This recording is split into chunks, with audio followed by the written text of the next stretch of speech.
అందరికీ నమస్తే. సో ఇది చాలా చిన్న వీడియోనే. చిన్న వీడియోలోనే మీకు చాలా ఇన్ఫర్మేషన్ ఇస్తాను.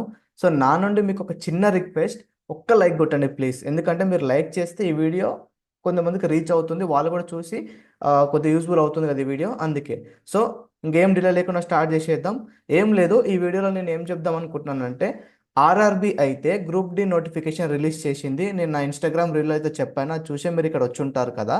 సో ఇంకా ఏం సోది చెప్పాను, వెళ్తున్న వీడియోలోకి. వెయిట్. ఇక్కడ మీరు చూసుకున్నట్టయితే నేను చెప్పిన ఇన్ఫర్మేషన్ ఈ టేబుల్ అయితే ఉంటుంది. ఏంటంటే, name of the organisation railway recruitment board, ఎన్ని ఎన్ని వేకెన్సీస్ ఉన్నాయి, ఎడ్యుకేషన్ క్వాలిఫికేషన్ ఏంది, ఏజ్ ఏంది, సెలెక్షన్ ప్రాసెస్ అండ్ శాలరీ, ఇవన్నీ నేను మీకు రీల్లో చెప్పాను. సో నెక్స్ట్ స్లైడ్కి అయితే వెళ్ళిపోతున్నాను. సో ఈ స్లైడ్లో మీరు చూసుకున్నట్టయితే, ఆర్ఆర్బి గ్రూప్ డి నోటిఫికేషన్ 2025 23 డిసెంబర్లో అయితే నోటిఫికేషన్ రిలీజ్ చేశారు, అంటే మొన్ననే. కానీ అప్లికేషన్ ఎప్పుడు స్టార్ట్ అవుతుంది అప్లై చేసుకోవడానికి అంటే 23 జనవరి. ఎప్పటి వరకు 22 ఫిబ్రవరి. ఇది కూడా మీకు మీకు చెప్పాను, అందుకే నేను జస్ట్ ఫాస్ట్గా గ్లిమ్స్ ఇస్తున్నాను ఎవరైతే రీల్ సరిగా చూసుంటారో, ఓకేనా. సో నెక్స్ట్ దానికి వెళ్తే, ఇక్కడ ఏంటంటే ఇది చాలా ఇంపార్టెంట్, మీరు చూసుకోండి ఒకసారి. RRB group D vacancies 2024-25 post wise distribution ఏంటంటే, ఇప్పుడు మీకు ఏం చెప్పాను నేను, మొత్తం 32,438 వేకెన్సీస్ ఉన్నాయి అన్నాను కదా. ఆ 32,000 పోస్టులలో అంటే నెంబర్ ఆఫ్ పోస్టులు అనేవి డివైడ్ చేశారు అనమాట అందులో. సో గ్రూప్ డిలో మనకి మొత్తం ఎన్ని పోస్టులు ఉన్నాయి, ఇక్కడ సైడ్కి ఉన్నాయి చూడండి. ఫస్ట్ పోస్ట్ నేమ్ ఏంటి, post point man B. So ఇది పాయింట్ మ్యాన్ బి అంట. ఈ డిపార్ట్మెంట్ ట్రాఫిక్ డిపార్ట్మెంట్ కిందకి వస్తుంది. ఇందులో 5,000 వేకెన్సీస్ ఉన్నాయి, ఓకేనా. నెక్స్ట్ అసిస్టెంట్ ట్రాక్ మిషన్ అంట, ఇది ఇంజనీరింగ్ కిందకి వస్తుంది. అండ్ అసిస్టెంట్ ఇది కూడా ఇంజనీరింగ్ కిందకి వస్తుంది. Track maintainer. సో ఇక్కడ ఇంజనీరింగ్ అంటే మేము ఏమన్నా డిప్లొమా చేసి ఉండాలా, బీటెక్ చేసి ఉండాలంటే అవసరమే లేదు. జస్ట్ మీకు 10th క్లాస్ ఉంటే చాలు. అర్థమవుతుందా? 10th పాస్ అయి ఉంటే చాలు. సో నెక్స్ట్ ఇక్కడ చూడండి, అన్ని అసిస్టెంట్ లోకో షెడ్, ఎలక్ట్రికల్, ఇవన్నీ మీకు ఏ డిప్లొమా అవసరం లేదు, గుర్తుపెట్టుకోండి. జస్ట్ మీరు 10th క్లాస్ పాస్ అయి అప్లై చేసుకోవచ్చు. సో ఇవన్నీ మొత్తం పోస్టులు కలిపితే మనకు టోటల్గా ఎన్ని పోస్టులు వచ్చినాయి, 32,438 పోస్టులు వచ్చినాయి. చాలా చాలా చాలా చాలా పెద్ద వేకెన్సీస్. ఈ ఆపర్చునిటీని వదులుకోకండి. సో ఈ వీడియో లైక్ ఖచ్చితంగా ఒక లైక్ అయితే కొట్టండి. నెక్స్ట్కి అయితే వెళ్ళిపోతున్నాను. ఇక్కడ చూడండి ఒకసారి, మీకు రీల్లో మెన్షన్ చేశాను కదా, ఏం మెన్షన్ చేశాను, ఎన్ని పోస్టులు ఉన్నాయి.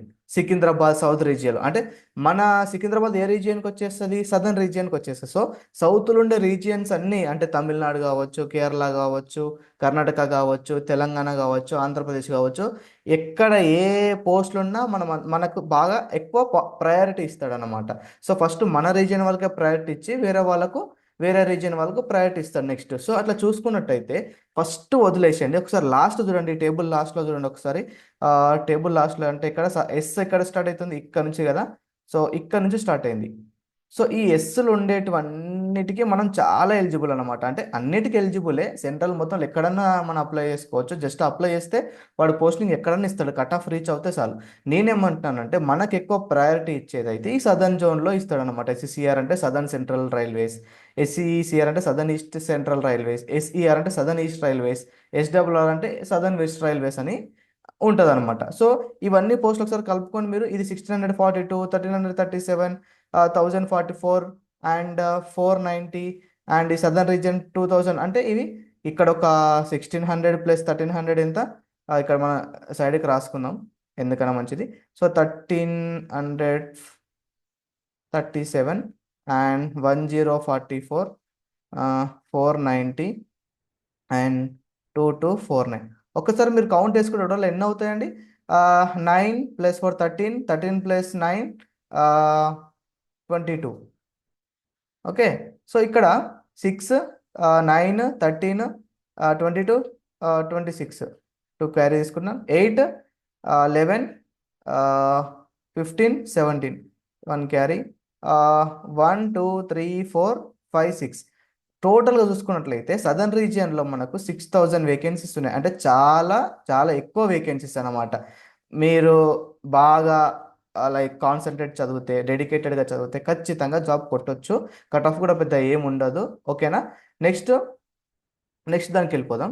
నెక్స్ట్ ఏంటంటే, ఇక్కడ ఫీజు విషయానికి వస్తే, అప్లికేషన్ ఫీజు ఇక్కడ జనరల్ వాళ్ళకు, ఓబీసీ వాళ్ళకు 500 రూపీస్ ఉంటుంది. మళ్ళీ ఇక్కడ ఏంటంటే మీరు గుర్తుపెట్టుకోవాల్సింది, అవుట్ ఆఫ్ దిస్ 500, 400 రూపీస్ అనేటివి మనకు రీఫండ్ వస్తాయి. ఎప్పుడు వస్తాయి, మీరు ఎగ్జామ్ అటెండ్ అయ్యి రాస్తే. సో ఎగ్జామ్ రాస్తేనే మీకు 400 రీఫండ్ వస్తాయి. సో మీకు ఓన్లీ 100 రూపీస్ లెక్కనే. ఒకవేళ మీరు 500 పెట్టి అప్లై చేసి ఎగ్జామ్ రాయకుండా ఉన్నారనుకో మీకు 400 రీఫండ్ రావు. అర్థమైందా? అది. నెక్స్ట్ ఎస్సీ ఎస్టీ పీడబ్ల్యూడి ఉమెన్ ఎక్స్ సర్వీస్ మెన్కి ట్రాన్స్జెండర్కి మైనారిటీస్కి ఎకనామికల్ బ్యాక్ అంటే ఈడబ్ల్యూఎస్ సర్టిఫికేట్ వాళ్ళకు జస్ట్ రూపీస్ 250. దీస్ ఫీజ్ మొత్తం అంటే వాళ్ళు ఎగ్జామ్ అటెండ్ అవుతే 250 మొత్తం రీఫండ్ చేస్తారు. అటెండ్ కాకపోతే 250 అక్కనే మింగేస్తారు. అర్థమవుతుందా? అది. నెక్స్ట్ వెళ్ళిపోదాం. నెక్స్ట్ ఏంటంటే ఇక్కడ మీకు చెప్పాను కదా, సెలక్షన్ ప్రాసెస్లో ఫస్ట్ సిబిటి ఎగ్జామ్ ఉంటుంది, కంప్యూటర్లో ఎగ్జామ్ ఉంటుంది. తర్వాత ఫిజికల్ ఎఫిషియన్సీ టెస్ట్ ఉంటుంది. తర్వాత డాక్యుమెంట్ వెరిఫికేషన్, మెడికల్ ఎగ్జామినేషన్ ఒకటేసారి ఉంటుంది. సో ఈ మెడికల్ ఎగ్జామినేషన్లో ఏం చూస్తారంటే ఇవి చూస్తారు మొత్తం A2 A3 B1 B2 C1 C2. So ఇందులో ఉండే డిఫెక్ట్స్ విజన్స్ కానీ మీకు ఏమైనా ఉన్నాయా, దీని తగ్గట్టు మీకు లేవా, సో ఇక్కడ ఎంత ఉందో అట్లా చూస్తారనమాట. ఇక్కడ ఎంత ఉందో మీకు అంత ఉండాలి. సో దీని తగ్గట్టు మీకు లేకపోతే మీరు అప్లై చేసి కూడా వేస్ట్, ఎందుకంటే money waste, time waste. So in case మీకు ఇలాంటివి ఏమైనా ప్రాబ్లమ్స్ ఉంటే మీరు ఈ షార్ట్ పీరియడ్లో సాల్వ్ చేసుకొని ట్రై చేయండి. డాక్టర్ కన్సల్ట్ అవ్వండి. ఇలా తగ్గాలంటే ఏం చేయాలి, ఆ ఫుడ్ తీసుకుంటూ మీరు ఒక ప్రిపరేషన్ అనేది స్టార్ట్ చేయండి. ఓకేనా? నెక్స్ట్ తర్వాత వచ్చేసేది ఏంటంటే సబ్జెక్ట్స్. CBT 1 అన్నాను కదా, ఫస్ట్ కంప్యూటర్ బేస్డ్ టెస్ట్ ఉంటుంది కదా, దానికి ఎగ్జామ్ ప్యాటర్న్ ఏంటి, ఏ సబ్జెక్ట్స్ ఉంటాయి, ఎన్ని క్వశ్చన్స్ ఉంటాయి, ఎన్ని మార్క్స్, అది. ఓకేనా? టోటల్గా వచ్చేసి అండి మనకు 100 క్వశ్చన్స్ ఉంటాయి, 100 మార్క్స్ అండి. అంటే ఒక క్వశ్చన్కి ఒక మార్క్ అండి. ఓకేనా? నెగిటివ్ మార్క్స్ కూడా ఉంటాయి. అంటే ఒక క్వశ్చన్ తప్పు పోతే 0.25 లేదా 0.3 అలా తీసేస్తారు. నెగిటివ్స్ అయితే ఉంటాయి, నాకు అంత ఐడియా లేదు. ఒకసారి దీంతో నేను ఇన్స్టాగ్రామ్లో అప్డేట్ చేస్తాను కామెంట్స్లలో. ఓకేనా? సో 100 క్వశ్చన్స్ ఉంటాయి, 100 మార్క్స్ అనమాట. సో అందులో ఫస్ట్ జనరల్ సైన్స్. 25 క్వశ్చన్స్ ఉంటాయి, 25 మార్క్స్. తర్వాత మ్యాథమెటిక్స్ 25 క్వశ్చన్స్, 25 మార్క్స్. తర్వాత జనరల్ ఇంటెలిజెన్స్ అండ్ రీజనింగ్, ఇందులో 30 questions, 30 marks. And general awareness and current అఫైర్స్తో 20 క్వశ్చన్స్, 20 మార్క్స్ ఉంటాయి. టోటల్గా 100 క్వశ్చన్స్. అండ్ ఈ 100 క్వశ్చన్స్కి టైం ఎంత? 90 మినిట్స్ అండి. 90 మినిట్స్ అంటే గంటన్నర. గంటన్నర, ఈ 100 క్వశ్చన్స్కి గంటన్నర ఉంటుందన్నమాట. ఓకేనా? సో సార్ అన్న మీరు బాగానే చెప్పారు జనరల్ సైన్స్ అని. అసలు సిలబస్ ఏంటి అంటే సిలబస్ గురించి కూడా చెప్తాను, వీడియో ఎండ్ వరకు చూడండి. సిలబస్ వచ్చేసి మ్యాథమెటిక్స్ అని చెప్పాను కదా, మ్యాథమెటిక్స్లో మీకు టాపిక్స్ అయితే number system, BODMAS rule పైన, డెసిమల్స్ పైన, ఫ్రాక్షన్స్ పైన, LCM HCF ratio, proportion, percentage, ఇవన్నీ టాపిక్స్ అనమాట. జనరల్ ఇంటెలిజెన్స్ అండ్ రీజనింగ్ తెలుసుగా మనకు, coding, decoding, analytics, blood relations, అలాంటి టాపిక్స్ ఉంటాయి, వెన్ డయాగ్రామ్స్. ఒకసారి వీడియో పాజ్ చేసి ఇవన్నీ చూసుకోండి, లేక స్క్రీన్ షాట్ అనేది తీసుకోండి. తర్వాత జనరల్ సైన్స్లో వచ్చేసి physics, chemistry, life sciences 10th standard level. అంటే మీరు 6th క్లాస్ నుంచి 10th క్లాస్ వరకు టెక్స్ట్ బుక్లు చదివితే చాలు. ఫిజిక్స్, కెమిస్ట్రీవి, బయాలజీది మీకు ఇవన్నీ కవర్ అయిపోతాయి. ఓకేనా? కరెంట్ అఫైర్స్ వచ్చేసి ఇంకా తెలుసు కదండి మీకు, జనరల్ కరెంట్ అఫైర్స్ చూసుకుంటూ ఉండాలి. ఇంకా సైన్స్ అండ్ టెక్నాలజీ, స్పోర్ట్స్లో culture, personalities, economic, politics and any other subject importance. ఓకేనా? ఇదైతే సిలబస్ గురించి అండి. ఓకేనా? నేను నా పర్సనల్ సజెషన్ ఏంటంటే మీరు ఇప్పుడే ప్రిపరేషన్ స్టార్ట్ చేసేసేయండి, వేస్ట్ చేసుకోకండి టైం. ఓకేనా? అండ్ నెక్స్ట్ ఇక్కడ నేనేం చెప్తానంటే టాపిక్ వైజ్ ఎన్ని మార్క్స్ వస్తాయి అనమాట. ఫస్ట్ ఇక్కడ చూడండి, మ్యాథమెటిక్స్లో టాపిక్ ఇది, number of questions. Simple interest and compound ఇంట్రెస్ట్లో 1 క్వశ్చన్ వస్తుంది.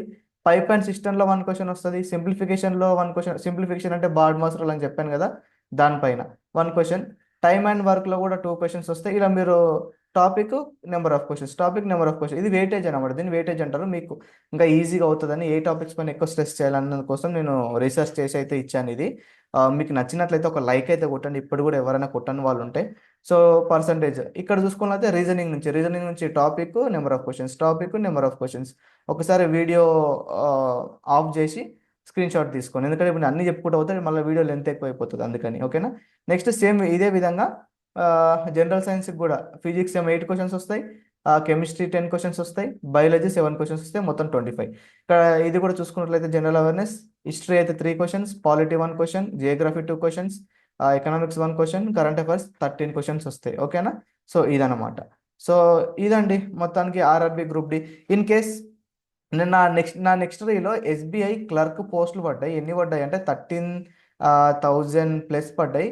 దాని గురించి కూడా చెప్తాను, ఇలాగనే ఒక వీడియో తీస్తాను. సో యూట్యూబ్లో అయితే నన్ను సబ్స్క్రైబ్ చేసుకోండి, ఇన్స్టాగ్రామ్లో ఫాలో చేయండి. నేను మంచి మంచి అప్డేట్స్ ఇస్తాను, వేరే వాళ్ళలాగా నేను చీప్ అప్డేట్స్ ఇవ్వను, ఏదో మిమ్మల్ని మోసం చేయడానికి అయితే అస్సలు ఇవ్వను. ఖచ్చితంగా మంచి అప్డేట్స్ ఇస్తాను. అండ్ ఇంకో విషయం ఏంటంటే యూట్యూబ్లో అయితే సబ్స్క్రైబ్ చేసి పెట్టుకోండి, నేనైతే మంచిగా చెప్తాను అన్ని. అండ్ మీకు ఇన్ కేస్ ఇప్పుడు మీకు ఇది చెప్పాను కదా, లైక్ ఈ టాపిక్స్ చెప్పాను కదా, నెంబర్ సిస్టమ్, బాడ్మాస్, డెసిమల్స్. ఎందుకంటే ఇక్కడ మ్యాథ్స్ ఎక్కువ ఉంది కదా ఆర్ఆర్బి గ్రూప్ డిలో. మీలో ఎవరైనా మ్యాథ్స్కి కొత్త అనుకుంటే జస్ట్ ఇదే యూట్యూబ్ వీడియో కింద కామెంట్ చేయండి, అన్న నాకు ఆ, మీరు ఏమన్నా టీచింగ్ చేస్తారా, మ్యాథమెటిక్స్, జనరల్ ఇంటెలిజెన్స్, రీజనింగ్ ఏమన్నా లైక్ ట్యూషన్ లాంటివి కానీ, లేకపోతే వీకెండ్స్లో కానీ, సాటర్డే సండే ఏమైనా క్లాసులు తీసుకుంటారా, మీకు అవసరం అయితే జస్ట్ నేను reasonable budget in the sense అంటే 3,000 4,000 నాకు అస్సలు వద్దు. జస్ట్ వీకెండ్ క్లాసులే కాబట్టి మీకు ఒకవేళ మ్యాథమెటిక్స్ ఇది అర్థమెటిక్ కదా, ఈ టాపిక్ పైన మీకు మొత్తం నేను చెప్పాలి పర్ఫెక్ట్గా అంటే జస్ట్ పర్ స్టూడెంట్కి నేను 499 తీసుకుంటాను. అది ఎన్ని డేస్ అన్నా అవ్వని, మీకు పర్ఫెక్ట్ ఇవన్నీ కంప్లీట్ చేస్తాను, ఓకేనా? ఇవన్నీ కంప్లీట్ చేస్తాను. మీకు ఒకవేళ ఇది కావాలి అంటే ఎస్ ఐ నీడ్ ట్యూషన్ అని మీరు కామెంట్ చేయండి. అప్పుడు నేను మీకు నా పర్సనల్ నెంబర్ పంపిస్తాను, పర్సనల్గా మనం మాట్లాడుకుందాం, ఓకేనా? సో ఏమని కామెంట్ చేయాలి? ఎస్ ఐ నీడ్ ట్యూషన్, లేదా నాకు ట్యూషన్ కావాలి, ఇలా ఏదో ఒక విధంగా కామెంట్ అయితే చేయండి, మర్చిపోకండి, ఓకేనా? Thank you.